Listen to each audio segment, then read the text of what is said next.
नमस्कार, चित्रलेखा मोडक फ्रॉम मोतिया ज्वेलर्स। आज दागिन्याच्या पेटीतनं पेटाऱ्यातनं एक मी वेगळा पीस दाखवायला आणलाय।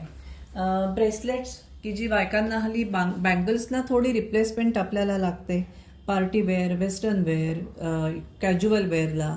सो मी जे आत्ता घातलंय ते ब्लू साडी आहे म्हणून नेव्ही ब्लू कलरचा स्टोन, अगदी बारीक रिअल डायमंड सारखे झिरकॉन्स, कडेला बेल्ट आहे त्याच्यामध्ये पण स्टोन सेटिंग आहे, झिरकॉन्स अगदी बारीक, खूप फाईन रिअल डायमंड सारखं काम केलेलं आहे। त्याच्यात तुम्हाला मी हे कलर्स दाखवते। बारीक साईडचे आहेत म्हटलं ते झिरकॉन्स आहेत, इथे पण झिरकॉन्स आहेत, मध्ये हा रुबी कलरचा स्टोन आहे, ह्या पीसमध्ये व्हाईट ओव्हल शेपमधला आहे आणि इथे ग्रीन आहे। सो थोडा हटके वेगळ्या फॉर्मॅटमधलं ब्रेसलेटचं डिझाईन केलेलं आहे। खूप रुंद नाही पण खूप अरुंद पण नाही, थोडं स्टँड आउट होणारं। धन्यवाद।